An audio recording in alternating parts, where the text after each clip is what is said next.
राम राम भाई, मेरे छोटे बड़े भाईयान हैं और मेरे जितने भी सारे श्रोतागण हैं जो यूट्यूब चैनल पर ये देख रहे हैं, सभी माता बहनों को और पिता समान बुजुर्गों को सबको हाथ जोड़कर राम राम और महादेव। भाई जो जहाँ से हमने कल ख़त्म करी थी ना वीडियो, वहीं से शुरू करेंगे। तो हमने बताया था कि पुरुषार्थ करना अनिवार्य है, लेकिन पुरुषार्थ करते करते भी जो हमने मिला है ना, उसमें एक संतोष की भावना बहुत ज़रूरी है। इसके लिए भी हम अपने उदाहरण के लिए राम और जो भगवान श्री राम और रावण का एग्जाम्पल देकर समझाऊंगे, उदाहरण देकर। जैसे भगवान राम हर एक चीज़ में आपने पता है सम रहे थे, बिल्कुल उसने न तो दुख में दुखी हुए थे और ना राजपाट में ना था जब खुशी, उन्हें ज़्यादा खुशी हुई थी। उनके पास जो कुछ था ना वो उसमें संतोष कर रहे थे, वन में अपने रह रहे थे और जो वन में अपने फल के ऊपर अपना जीवन व्यापन कर रहे थे। लेकिन उनके पास जो कुछ था ना वो उनके लिए पर्याप्त था, उसमें संतोष की भावना थी। ये नहीं है कि रावण परिश्रमी नहीं था या पुरुषार्थ उसने नहीं किया था। रावण भी परम शिव भगत था, श्रेष्ठ विद्वान था। राम भी परम शिव भगत थे और ज्ञान में रावण भी कम नहीं था, पर उसके पास था ना जो उसको पर्याप्त नहीं था। इस संसार में जो वैभव की वस्तुएं मानी जाए वो स्त्री, पुत्र और धन माना जाए है। ये धन में रावण किसी से कम नहीं था। लंका का जो राज्य था, स्वर्ण लंका थी, सोने की बनी ओढ़, वो रावण के पास थी। और मेघनाथ जैसा बलशाली पुत्र था, परम पराक्रमी, जिसने देवताओं के राजा इंद्र को भी पराजित कर दिया था और बांध के ले आया था, इसलिए उसका नाम इंद्रजीत पड़ा था। तो पुत्र भी श्रेष्ठ था। और जो उसकी पत्नी थी माता मंदोदरी, वो जो संसार की श्रेष्ठ कन्याएं थी, उनमें सर्वगुण संपन्न और सुंदरता में भी जो श्रेष्ठ कन्याएं थी, उनमें अग्रणीय माता जो मंदोदरी थी वो रावण की पत्नी थी। लेकिन फिर भी उसके मन में विकार था और पाने की लालसा थी। एक तपस्वी की धर्मपत्नी माता सीता वनकल जो पहने हुई थी, वो उसको हरण करने चला गया और उसको अपनी पत्नी बनाने की सोची। यही उसके विनाश का कारण था कि जो उसको मिला है ना वो सब कुछ पर्याप्त उसके लिए फिर भी पर्याप्त नहीं था। त्रिलोक विजेता था, सारा राजपाट उसके हाथ में था, देवता ताई घर लाकर बांध रखे थे, लेकिन फिर भी उसका और की जो भावना है ना, मोर और चाहिए, उसकी इच्छाओं का, उसकी कामनाओं का कोई अंत नहीं था। इस वजह से उसका विनाश हुआ।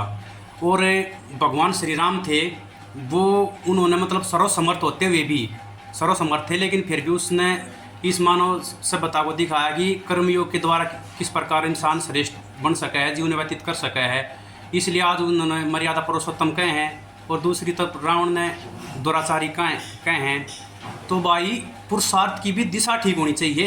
एक पुरुषार्थ है जो परिश्रम है, वो तो दिमाग भी करा है, दिन रात करा है, लेकिन वो क्या करा है, वो धीरे धीरे विनाश करा है। लाकड़ी ने किसी पेड्डे में लाग जाए या किसी घर की लाकड़ी में लाग जाए, उसने खा के ख़त्म करा है, वो सर्जन नहीं करता, विनाश करा है। तो रावण ने भी पुरुषार्थ के बल पर जो भगवान शिव से वरदान प्राप्त कर रखे थे, जिससे वो बल और बुद्धि में श्रेष्ठ हो गया था, लेकिन उस चीज़ का उसने दुरुपयोग किया, वो उससे संतोष की भावना नहीं आई। ज्ञान ये नहीं है कि भगवान नाम ज्ञान हो पास भगवान नाम जान लेंगे। तो ज्ञान जिसने ज़्यादा हो जाएगा उसके मन में अहंकार आ जाएगा, वो नहीं मानेगा तन तन बेरा इस दुनिया में और किससे नहीं बेरा। तो इस चीज़ का भी हमने बचना है और परिश्रम की दिशा ठीक करनी है। जैसे बताना परिश्रम दिमाग भी कर रहा है, लेकिन उसकी दिशा ठीक नहीं है। तो भाई हमेशा ठीक दिशा में परिश्रम करें और कामना रहित कर्म करें। इस चीज़ ने हम और भी आगे एग्जाम्पल देते हुए समझाऊंगे।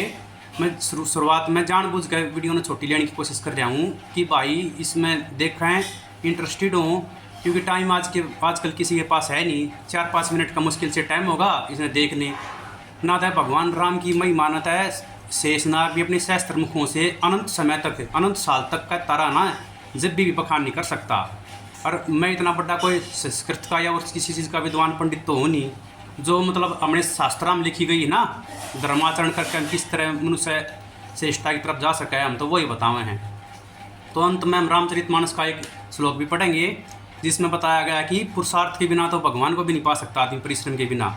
तो उसमें तुलसीदास जी कहते हैं, राम नाम अवलंब बिनु परमार्थ की आस, बरसत बारस बूंद गई चाहत चढ़न आकाश। कि भगवान राम का नाम लिए बिना, भगवान का नाम लिए बिना इस संसार के चक्रबू से निकल नहीं सकती है जीवात्मा। जिस प्रकार वर्षा की बूंदों को पकड़कर आसमान में अगर चढ़ना चाहे कोई आदमी तो ये संभव नहीं ना।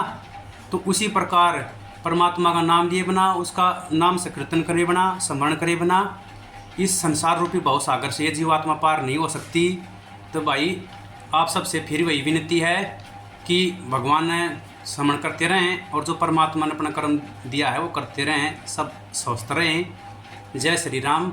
मिलते हैं अगली वीडियो में। आपसे फिर वही विनती है कि इस चैनल को सब्सक्राइब करो और ज़्यादा से ज़्यादा अपने मित्रों और रिश्तेदारों के साथ शेयर करो ताकि वो भी इसमें सब्सक्राइब करें और हमारे जो जीवन मूल्य हैं वो भी उन्हें अच्छे से जान पाएँ। राम राम भाई।